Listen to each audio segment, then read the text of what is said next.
Kita bahas ketegangan antara Amerika Serikat dengan Iran bersama pakar strategi alumni US Air War College bersama TNI Purnawirawan Agung Sasongko Jati. Selamat sore Pak Agung. Semoga sehat Selamat selalu. sore. Ya Pak Agung, kita Sore. mengetahui bahwa Amerika Serikat melalui Donald Trump memberi tenggang 1 bulan terkait dengan program denuklirisasi dan Donald Trump tadi menyebutkan telah berkuar tentang operasi Midnight Hammer yang terjadi pada Juni 2025 terkait dengan salah satu objek vital nuklirnya di Iran. Lalu seperti apa sebenarnya porsi dari Donald Trump dan memberikan ultimatum ini terhadap Iran? Apakah serangan ini juga akan terjadi? Terima kasih. Jadi memang sebaiknya kita melihat tidak dibatasi dengan Donald Trump, tapi bagaimana hubungan antara Amerika dan Iran. Ketegangan antara kedua negara ini memang sekarang agak meningkat, memunculkan spekulasi di publik, di masyarakat internasional tentang kemungkinan perang. Ya. Namun jika kita melihatnya dari sudut pandang geopolitik, ya, bahwa situasinya tidak sesederhana itu. Oke. Kenapa? Karena ketegangan Amerika Serikat dan Iran ini adalah dinamika geopolitik paling kompleks dalam sistem internasional kontemporer saat ini. Konflik antara Amerika dan Iran ini berlangsung sudah lebih 4 dekade. Namun intensitasnya meningkat signifikan dalam 1 dekade terakhir. Kenapa? Karena ada perubahan konstelasi kekuatan global, kebangkitan Cina, Rusia, serta melemahnya dominasi tunggal Amerika, yaitu dari unilateral jadi multilateral. Ada 3 kekuatan adidaya di dunia saat ini yang membuat keseimbangan ataupun equilibrium kekuasaan atau kekuatan menjadi terganggu. Dalam konteks ini, konflik Amerika dan Iran ini nggak bisa dilihat hanya sebagai perseteruan ideologis, agama, namun bagian dari dinamika struktural dalam sistem internasional yang anarki, yang tidak ada, tidak hierarkis tapi anarkis, di mana negara harus tergantung pada dirinya sendiri, karena atau pada persekutuan militer atau pada negara lain, tidak ada siapapun, tidak ada yang melindungi, jadi anarki ya. Nah, dalam politik global ini negara tidak bertindak berdasarkan emosi, tapi kepentingan dan kekuatan. Ya. Amerika sebagai kekuatan terbesar di dunia juga berhitung juga sebelum mengambil langkah terhadap Iran. Kenapa harus berhitung? Karena perang dengan Iran tidak murah, satu, tidak akan singkat, dan berpotensi meluas ke seluruh Timur Tengah, di mana Iran memiliki jaringan sekutu dan kemampuan balasan yang membuat perang ini akan jadi sangat mahal. Dan pengalaman juga di Vietnam, di Afghanistan, pada akhirnya meskipun tidak pernah sekalipun kalah dalam pertempuran, namun pada akhirnya harus mundur dari situ, artinya kalah perang kan sebetulnya. Nah, ini jangan sampai terjadi seperti ini. Ya, Pada ini karena itu, artinya hanya mari kita lihat adalah tekanan maksimal, pengerahan Oke. kapal induk, latihan militer, dan pernyataan keras itu adalah tujuannya untuk menekan Iran tanpa harus berperang. Itu yang saya lihat.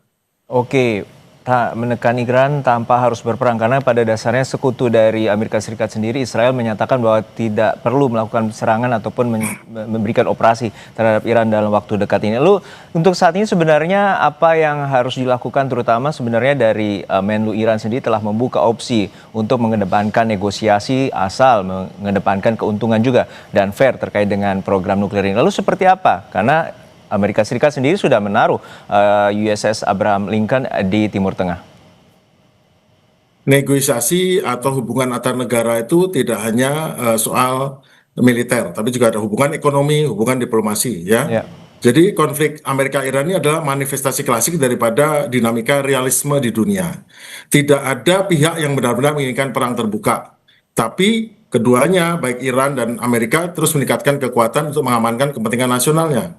Nah, bagi kita penting ini karena bisa berdampak langsung pada harga minyak, stabilitas ekonomi, keamanan kawasan.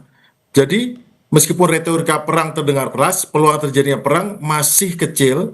Oke. Sekarang ini adalah adu strategi, bukan adu senjata secara langsung. Oke. Karena pelajaran utamanya adalah kekuatan militer harus kredibel, sanggup menyerang dan sanggup membalas. Dan kalau sudah dibalas, kita sanggup bertahan. Jadi itulah yang menjadi apa yang terjadi saat ini, yaitu Ya. strategi untuk bargaining, untuk tawar-menawar. Oke, equilibrium apa yang ingin dicapai oleh Donald Trump terutama terkait dengan Iran? Jadi Iran itu hanya salah satu tempat di mana negara-negara itu memiliki pengaruh. Sekarang kita udah tahu sejak tahun 2017 dari semacam kekuatan unipolar, kekuatan tunggal di dunia adidaya sendirian Amerika, sekarang sudah terpecah, ada adidaya kedua yaitu Cina dan adidaya ketiga adalah Rusia. Rusia. Nah, apa yang terjadi adalah masing-masing untuk memastikan ini wilayah yang dalam pengaruh saya, ini wilayah dalam pengaruh saya. Nah, saat ini Iran Oke, adalah jelas tidak di bawah Amerika. Venezuela di bawah Amerika, tapi belum tentu juga kan. Nah, gimana caranya Iran ini minimal tunduk ataupun patuh ataupun tidak terlalu membantu Cina? Karena kita tahu sebetulnya ini adalah proxy war daripada Amerika terhadap pesaingnya, yaitu China dan Rusia. Karena Rusia ingin mendapatkan jalur minyak ke Iran, bisa menjual apa namanya minyaknya lewat Iran, sedangkan China 30% daripada suplai minyak Cina dari Iran loh. Nah, kalau bisa Iran itu diatur sehingga Iran patuh pada aturan internasional yang sudah jelas menguntungkan negara Barat, maka tentu tidak akan mempermudah bagi Cina dan bisa baik. menghambat kemajuan Cina yang akan diperkirakan akan menyalip ataupun melewati Amerika. Ya, Jadi tentu. intinya adalah containment of China sebetulnya. Kalau kita lihat dari geopolitik, geostrategi. Baik, perang proksi, kemudian geostrategi dan juga geopolitik yang terjadi di Timur Tengah ini terus menjadi perhatian kita dan tentu ini akan meluas efeknya secara global bila terjadi perang. Sekali lagi ini sungguh menarik untuk kita terus bahas. Terima kasih sekali lagi perspektifnya Bapak Marsma TNI Purnawirawan Agung Sasongko Jati, pakar strategi dari alumni US Air War US College. Terima kasih Pak, sehat selalu. Terima kasih, selamat sore. Usai jeda.